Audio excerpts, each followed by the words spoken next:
O heavenly King, comforter, spirit of truth, who art everywhere present and fillest all things, treasure of good things and giver of life, come and dwell in us and cleanse of all impurity and save our souls, O good one. All right, welcome everyone. Glad to have you with us. This is chapter 25 and 26 of Crucifixion of the King of Glory. We took off last week for the first week of Great Lent, and I hope everybody had a really profitable week. Thank God. I think we did have a good week here at St. Vladimir's. Fewer people in the evenings than we had last year for sure, but everybody kind of pitched in and we were able to do a morning and evening services every day, and thank God for that. So anyway, let's start right in with our usual question. Is there any particular thing that you want to make sure we absolutely cover while we're together here tonight? So if so, please speak up and I'll take a note and we'll make sure that we do that.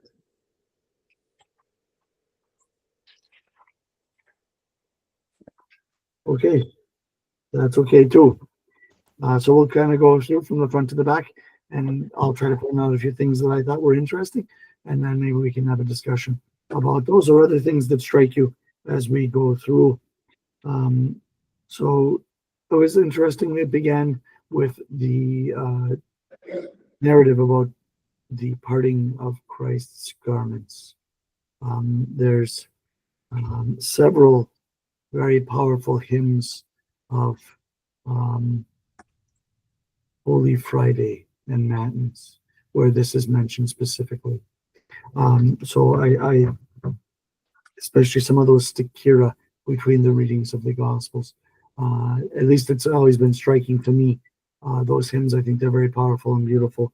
And this brings us a little bit more texture to that. So instead of just knowing what happened, we can understand why.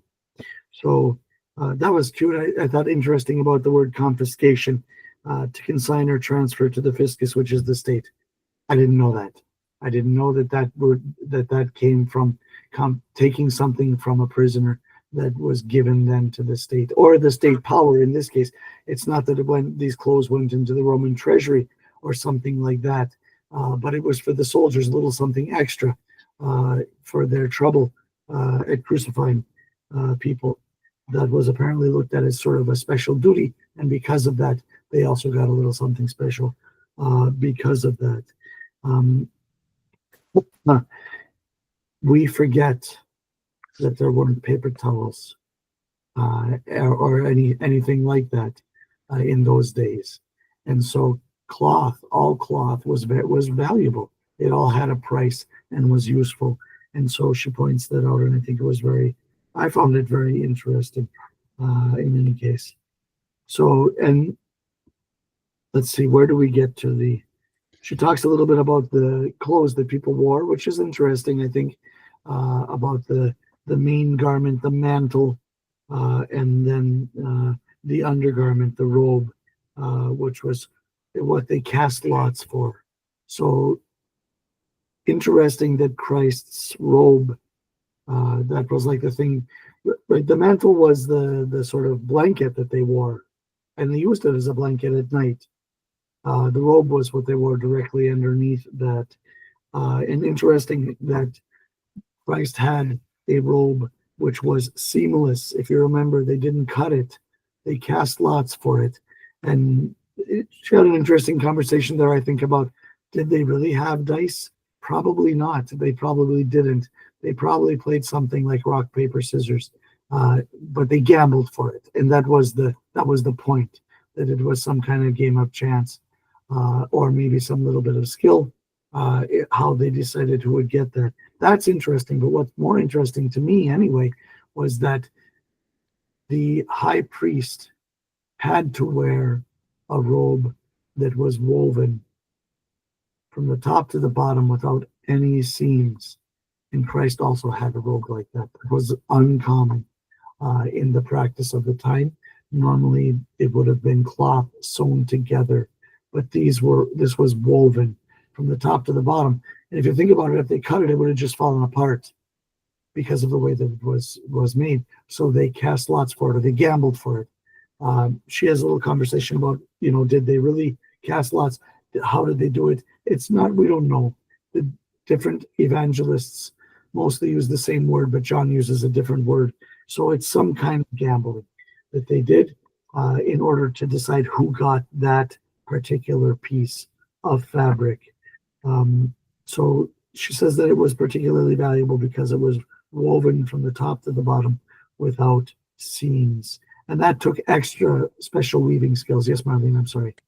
That's what I was going to ask you. She doesn't really touch on who may have made that for him.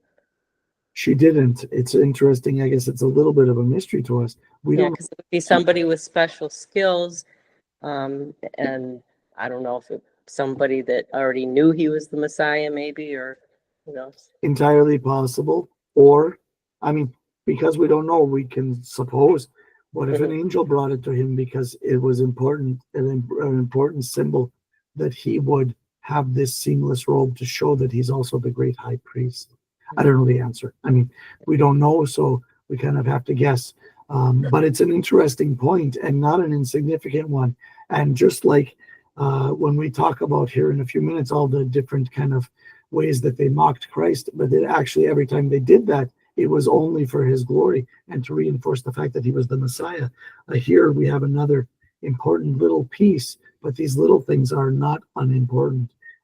So anyway, I thought it was really interesting that the high priest had to have a seamless robe also. I didn't know that. And when I had listened to this, I think I told you all once, but I never read it until now. I had missed that point. So anyway, very, very, I think very interesting. Right. And then she talks about a little bit how in Hebrews, St. Paul talks a lot about Jesus Christ as the high priest. We won't read all of that, but to read Hebrews, you hear Christ, you hear Paul often referring to Jesus Christ as the high priest. So she says the tunic bore silent witness to the heavenly mystical high priesthood of the Lord, who at that very moment, was offering himself as the perfect Passover lamb. So now we talk about the two robbers, the two thieves, the two highway robbers that they put him together with. Before we go there, does anyone have questions about the clothing? No. Okay. Then let's move on to the two thieves that Christ was crucified between. So St. John Chrysostom notes that the prophecies proving that Jesus was the Christ were unwittingly fulfilled time and again by both the Jews and the Romans. Rather than disproving that Jesus was the Messiah by crucifying him, the Jewish authorities unintentionally helped to fulfill the prophecy that he was numbered among the transgressors. We could talk about Isaiah 53. That's from Isaiah 53. We could talk about that all day long. It's really interesting. I can't wait till we get to that point, but I believe that's in the next chapter. So St. John says, unwillingly, they fulfilled the prophecy in this detail also. Indeed, the very things which they did to revile Jesus Christ were the ones that contributed to reveal the truth in order that you might learn its power.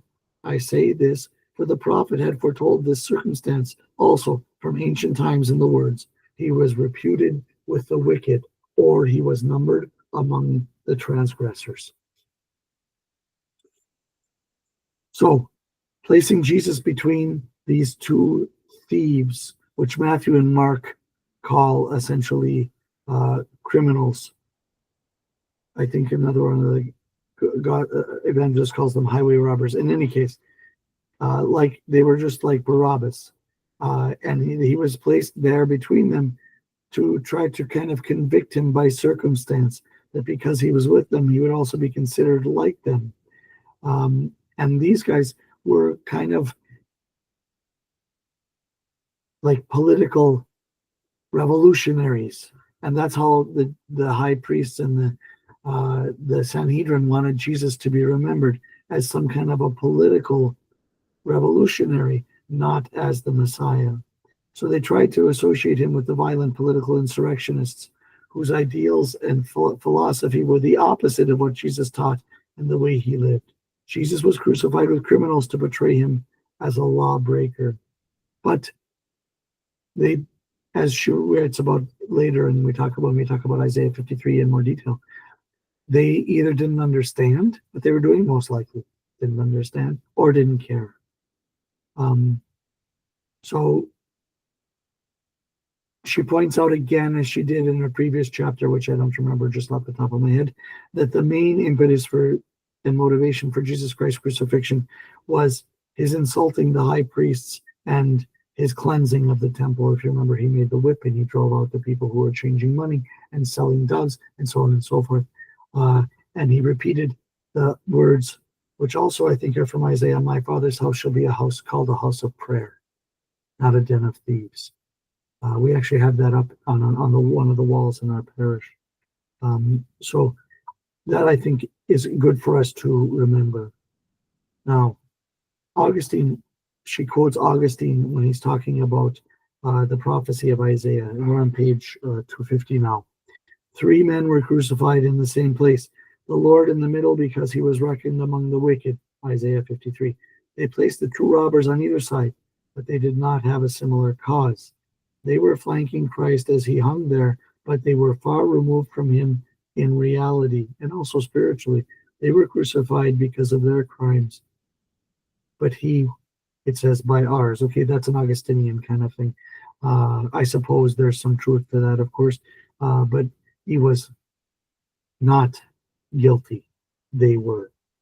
And we don't get to that conversation here. My guess is that's going to come in future chapters here pretty soon about how the 2 transgressors, the 2 robbers, have this conversation between themselves and Jesus Christ. One is mocking him, and the good thief is calling that one to repentance and receives the kingdom. But we won't get too far ahead of ourselves here.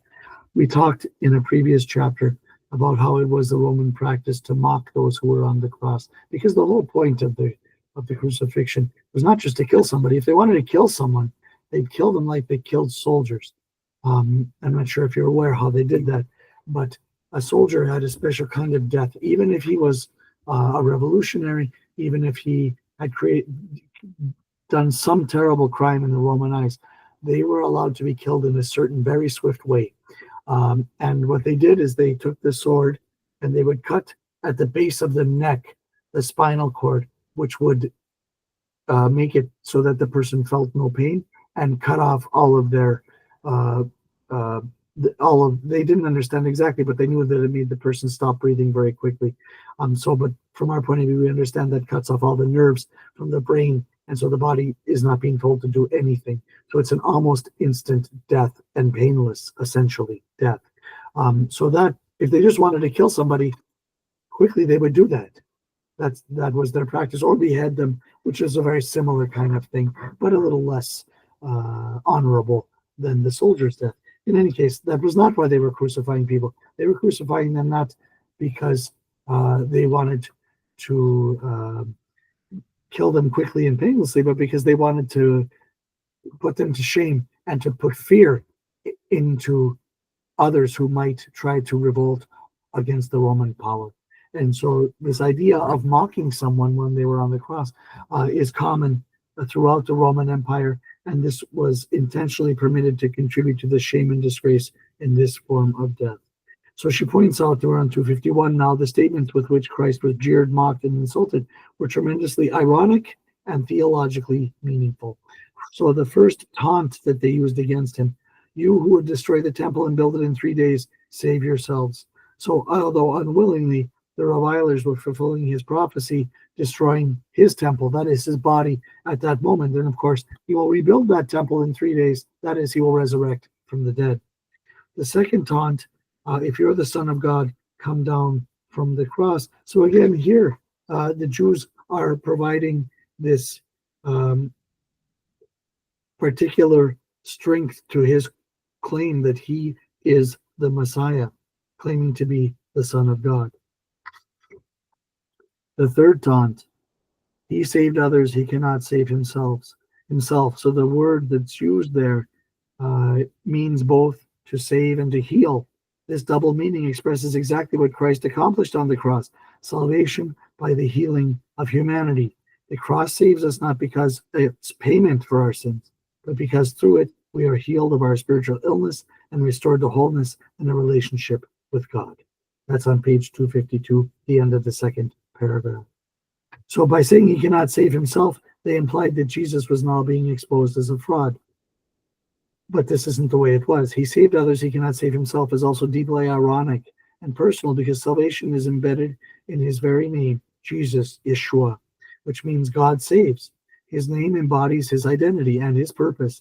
Before he was born, both Mary and Joseph were told to name him Jesus, for he will save his people from their sins. But from the cross, he chose not to save himself. He chose it, and by that choice, he saved others and literally fulfilled his name and his purpose. God saves. So this time on the cross is absolutely filled with the irony of the Jews thinking that they are mocking him, but at the same time they're just strengthening and strengthening and strengthening his claim to be the Messiah.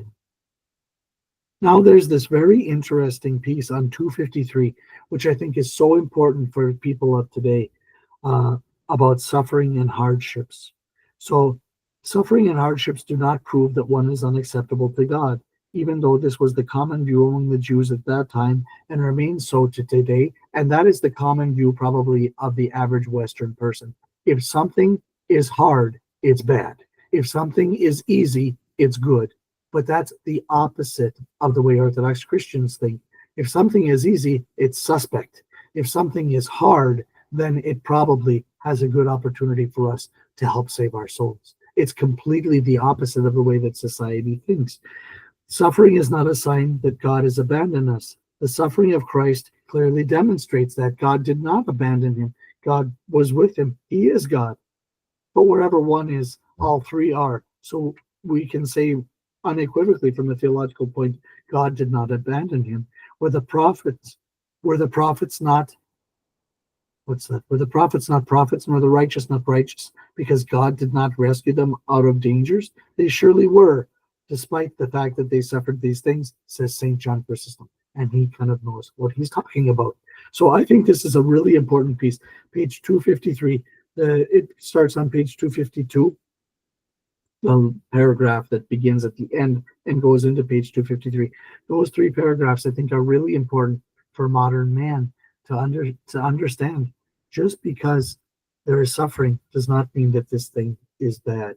And for us Orthodox Christians, suffering usually means there's opportunity for great good, whereas easy is always suspect. Now, I thought a very interesting conversation about the darkness that came over the earth.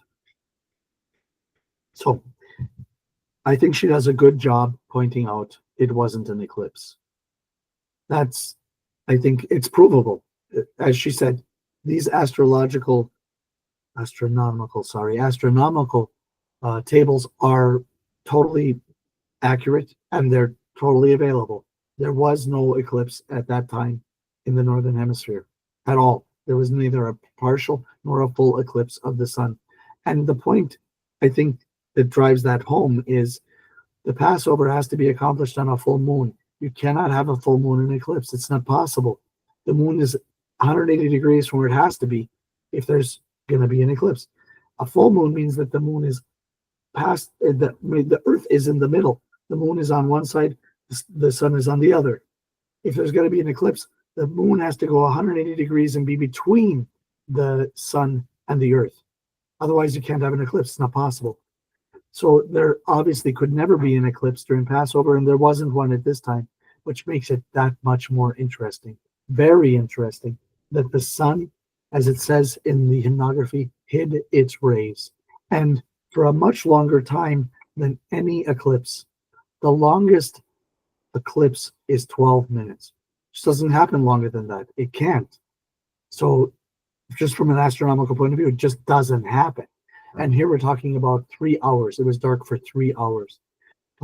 Now, how interesting that just as the pagans and later their brothers, the communists, did so much for the glory of God when they thought that they were going to be mocking God, we see here that it was a pagan who recorded the fact that this unusual darkness happened for God's glory.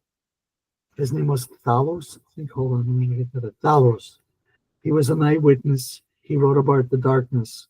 And then Julius Africanus, who's a saint, who comes later in the mid-2nd century, he copies from him. So Thalos talks about the fact that there's this darkness, and he's trying to disprove what the Christians are saying, that there is this darkness was some kind of supernatural thing. Remember, the apostles knew the word for eclipse. This was not like some unknown thing. Everybody knew what eclipse was. It was just like in today's world, everybody knows the word for eclipse. This any kid who's more than like 4th or 5th grade completely understands this and know what it is. The apostles also did. They would have used the word if that's what it was, but it wasn't. And this Thalos tries to explain away what happened to show that it was not something special, but in effect, he ends up glorifying God. So extremely noteworthy is that Thalos attempted to explain away the darkness in order to refute Christian claims that the darkness while Christ was on the cross was evidence of his divinity. Thalos disagreed with Christian claims and wrote that it was merely a natural occurrence, an eclipse, which is why Julius Africanus responded to Thalos's writings and proved that the darkness was not an eclipse. They just used the astronomical tables. They had them. They knew them. And he showed that this was not the case. Thalos unintentionally provided historical eyewitness proof of an extended period of darkness on the day that Christ was crucified. This detail is particularly significant because Thalos was not an ally, but wrote only about 20 years after Christ's crucifixion. The darkness was a very recent historical event remembered by many, and Thalos was attempting to dispute Christian claims. He did not dispute that the darkness occurred, since so many had experienced it. He only disputed the cause, which Christians said was the crucifixion of the Lord, but he had no legitimate explanation. He just said it wasn't that. But what was it then? So this, I think, is very important for us to understand that this is a supernatural occurrence, or a miracle is another way to say that.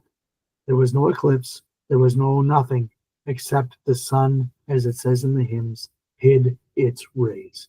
So something to I think really useful and interesting. The darkness expressed the reality of who Christ is, eternal God. But the humiliating events, the taunts, the mockery, the association with criminals, the horrific suffering, and the dreadful crucifixion itself were all in fulfillment of prophecy. The Sanhedrin should have remembered that the prophets foretold not only a glorious triumphant Messiah, the son of David, but a different kind of Messiah also, one who would suffer, the Messiah, son of Joseph. That leads us to the next chapter. Does anyone have questions about chapter 25 at the moment? All right, let's go on to 26. A bit shorter, but I would say one of the most significant chapters because it really refutes the Sanhedrin's claims and the later Jewish claims that Jesus Christ was not the Messiah. Maybe the most important chapter we've read so far. So,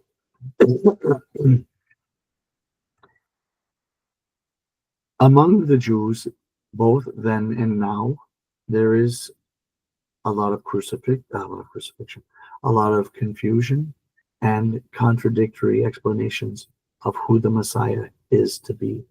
This mostly circles around Isaiah 53. If you've not read it, you should read it. If you're reading along with the church lectionary during Great Lent, you're going to read it. Congratulations. We haven't quite gotten there yet. But we read a big chunk of Isaiah, not all of it, but a big chunk of it. And I think we again read this on Holy Saturday, although I'll have to check that. I didn't check it before the class, but I think so.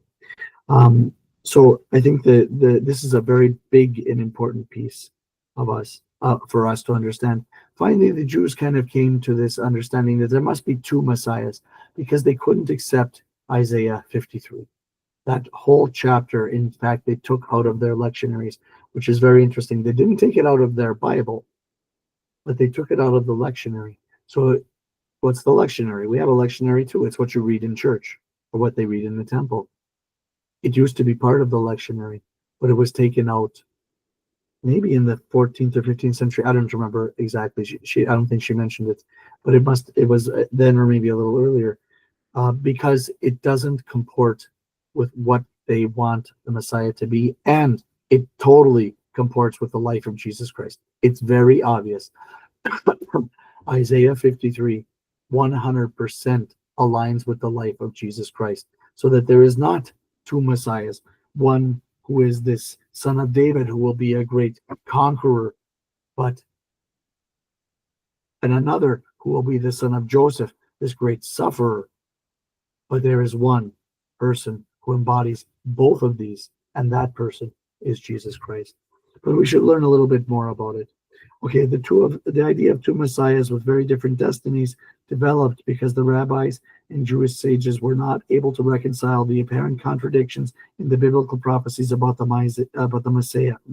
Messiah, especially because these incongruities perfectly fit Christian claims about Jesus. Remember, they changed the scripture so that it would also not point to Jesus Christ as the Messiah. So to take Isaiah 53 out of the lectionary is no big deal when you have a certain narrative that you need to follow, but you're not interested, unfortunately, in the truth.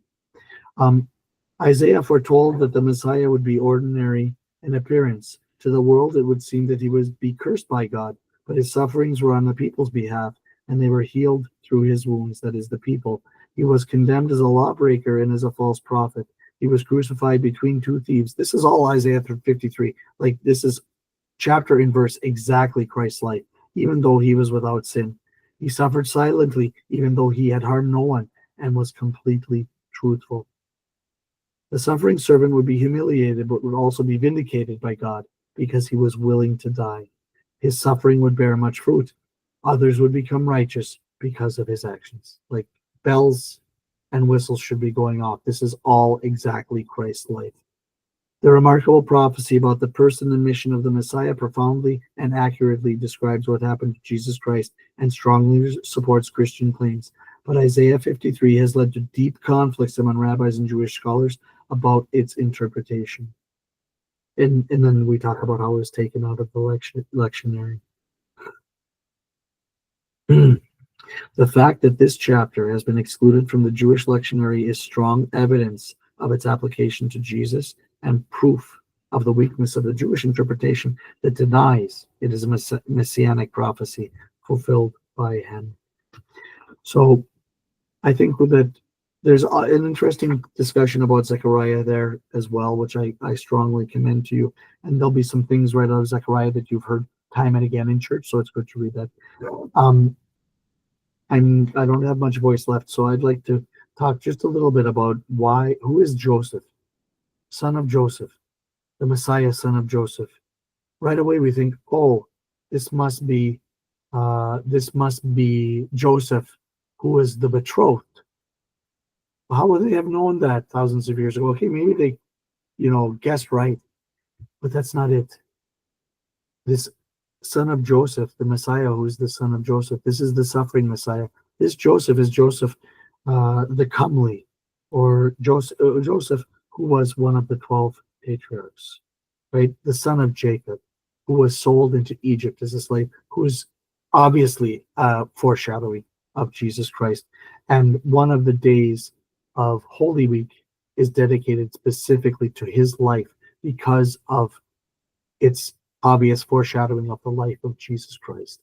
So I think this is really a really interesting piece. That this is when we're talking about son of David. Okay, that's obvious who they're talking about. David, the great prophet, writer, the great soldier, the one who kills Goliath. Obviously, this is the warrior Messiah. But son of Joseph, we're talking about Joseph the comely. That is Joseph, who was sold into Egypt by his brothers. But of course, it's a perfect type of Christ, right? They tried to do evil, and good came from that. Joseph saved people, even though saved the people of Israel. I mean, there would be no Hebrew people if it wasn't for Joseph, right?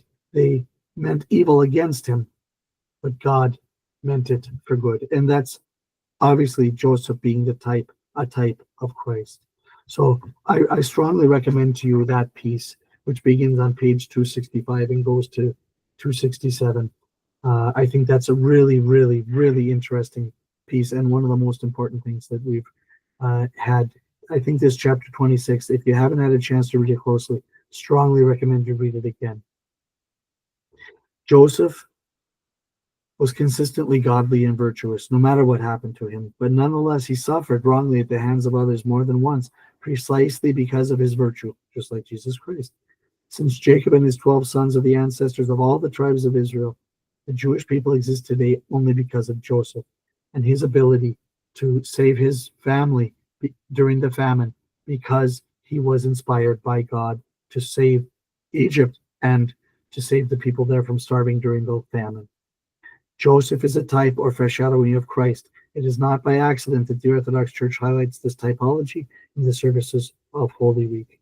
Both Joseph and Jesus were wrongly and falsely accused. Both suffered, although they were blameless.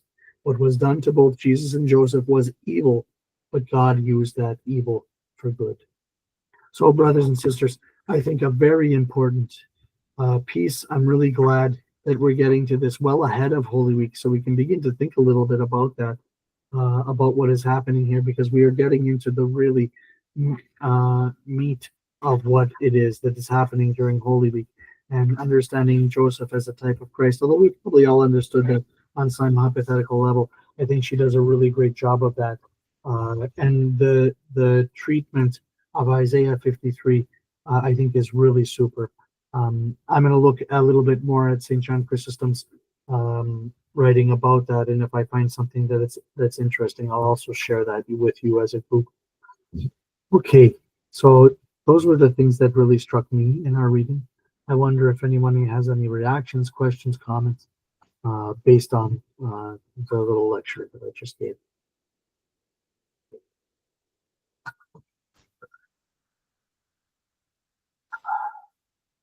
Ken has been putting things. Okay, go ahead. Ken's been putting things, the readings into the chat, and I see Lori had a question there too. But Marlene, please ask your question. You're on mute, though, Marlene.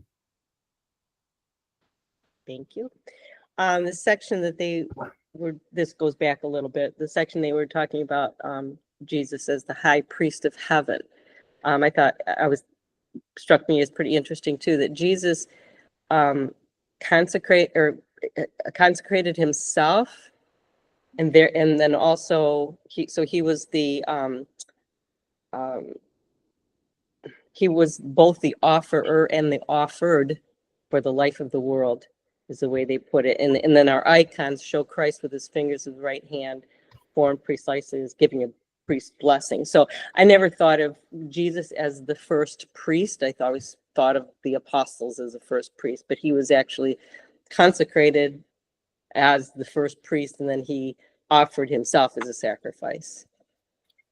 Yes, and that sacrifice continues into this day, really. Right. So what they're referring to there is what's often called the high priestly prayer. This is from John chapter 17. This is where Christ intercedes for the unity, protection, glorification of the people who will be his followers. So as the kind of ultimate high priest. There's a lot of this written about in Orthodox theology, but it's essentially John 17, verses 1 to 26. So it's, I think, very interesting. That's where they're talking about he consecrates himself. Yes, but this is his prayer to the Father, right? When he is having this prayer in the Garden of Gethsemane. So I would strongly recommend a look at that John 17. That will really bring a lot of good context to this. Good. And then also she mentions that that's the prayer that is quietly read by the priest during the cherubic hymn. Exactly. That is exactly right. So I think when I read that, and when you mentioned it, that's the first thing I thought of, is that, you know what, like I read that prayer at every St. John Chrysostom liturgy. So it's like drilled into my head. But that's probably not true of everyone. So I'm really glad we had a chance to have that conversation. And I really strongly recommend folks try to take a look at chapters 17 of John, at least through 26. I think that's a longer one. I believe that goes into the 50s. But anyway, it doesn't matter. 1 to 26 is the sort of focus of that high priestly prayer. And if you just like literally Google high priestly prayer Orthodox, you will get a bunch of good stuff. Sometimes Google is not the best theologian, but in this case, I just did it to see what I would get, and there's some good stuff there. Good question. All right, let's see. The Google or the built-in AI helper. Yeah, for now, I think they're trying to draw us in, so we rely on it too much. So we should be careful. But I actually do find it quite useful often. Yeah, so I see Ken put in the readings from Holy Saturday. Did I guess right? Was 53 in there? Yes, it's not. So it's actually Holy Friday Vespers, not Holy Saturday. Got it. That we read from chapter 52, verse 13 to 54, verse 1. Like 12, right? 53 what? 52, verse 13 to 54, verse 1. So all of chapter 53. 54 1. Okay, yeah, got it. Okay. Well, it's in the Holy Week file. Yeah. Not the Holy Saturday, the Holy Friday file. Good, excellent. Awesome. Well, I see you put that in there too. Okay. Yeah, so other thoughts, questions, comments. Like I said, I think this chapter 26 is like a pivotal piece of this book. Really useful for us. I know we're a few weeks away from Holy Week, but it gives us a chance to really think about that and reflect. And if you get a chance to read that chapter 17 of John, I think that'll be really useful. I would also strongly recommend reading that Holy Friday Vespers Old Testament reading. Now, it's long, and when we hear it in church, it's very easy for our mind to wander. So that's Isaiah 52, 13 to 54, 1. There you get the whole chapter 53. I wonder, Isaiah,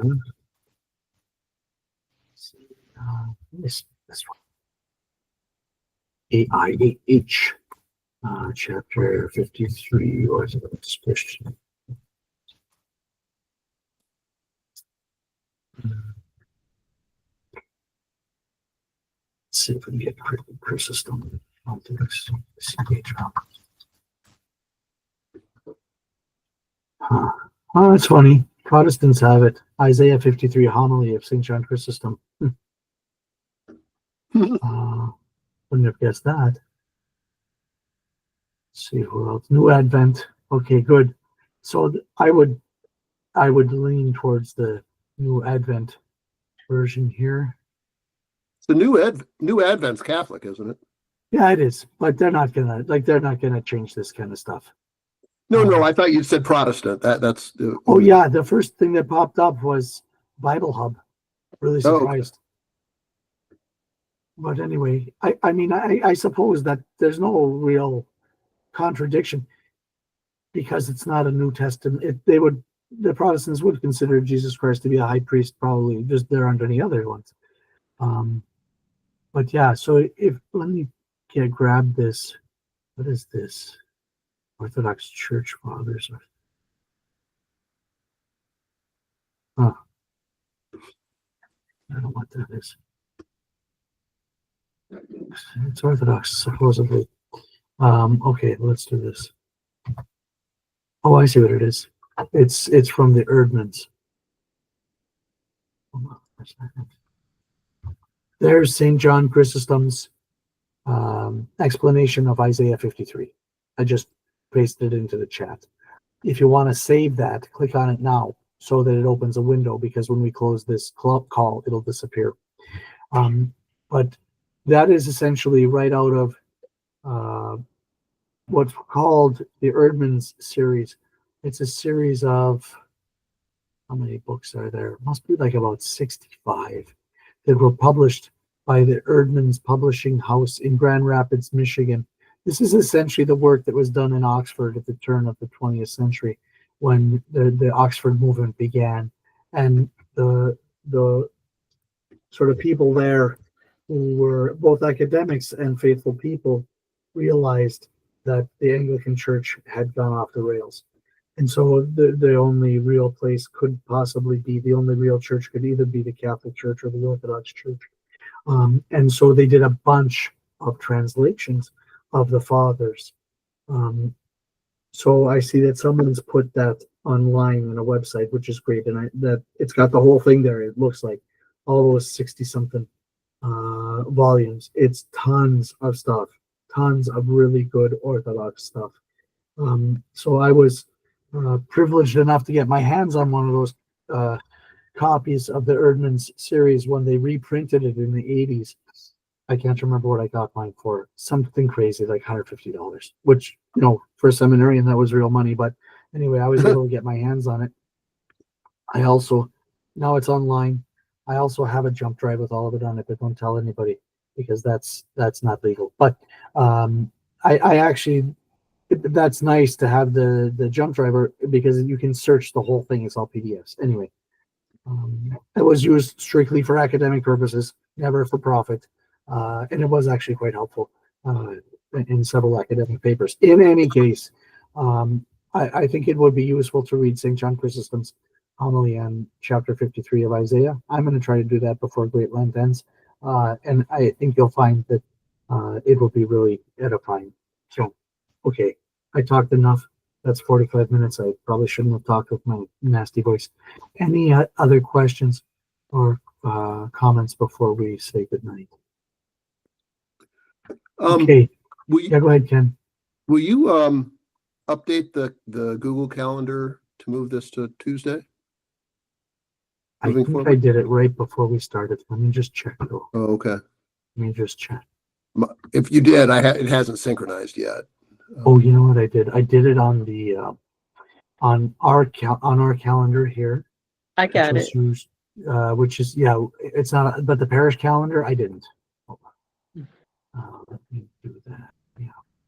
Okay. Crucifixion, the word. This and the following events. Okay. Just updated that. Whoops. That's the wrong time though. This and the following events. And two. Okay, I've just updated. I had only updated where we have the link. Oh, okay. To this. Okay. I know it sometimes takes a little while to synchronize, you know, from wherever you do. It may take 5 or 10 minutes, but I've done it now. I had only moved the one where we're getting our link here.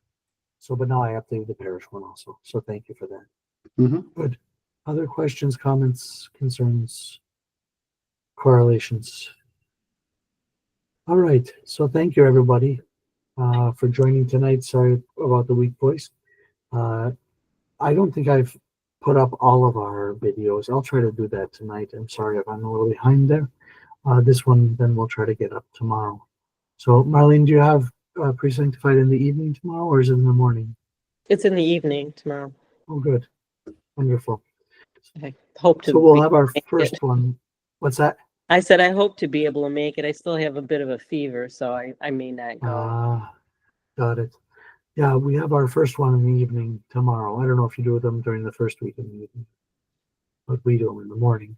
So tomorrow we're doing Wednesday evenings and Friday mornings as well. Oh, good. Us too. Excellent. That's great. Okay, well, God help you with that. I hope that you have a nice service tomorrow, and I hope we do too. And I look forward to seeing everyone next Tuesday. Now, next Tuesday, I'll tell you, is going to be quite a day. We have our pastoral retreat that day. I'll be done with that before we are supposed to have our meeting. Hypothetically, I should be at church then, but I will try to wiggle out of that and jump on. But there's a small chance I won't be able to wiggle out of that, in which case I'll let everybody know that, and we'll figure out a way to make up that reading. I also updated the syllabus and sent that to everybody right before we started tonight. Okay, so thank you, everyone. Really lovely meeting. And let's have a prayer, and then we'll say goodnight. It is truly meet to bless thee, the Theotokos, ever blessed and most blameless, and Mother of our God, more honorable than the cherubim, and beyond compare more glorious than the seraphim, who without corruption gave us birth to God, the Word, the very Theotokos, thee do we magnify. Thank you, everyone. Thank you, Thank you. Father. Thank Have a you. good night. Yep, you too.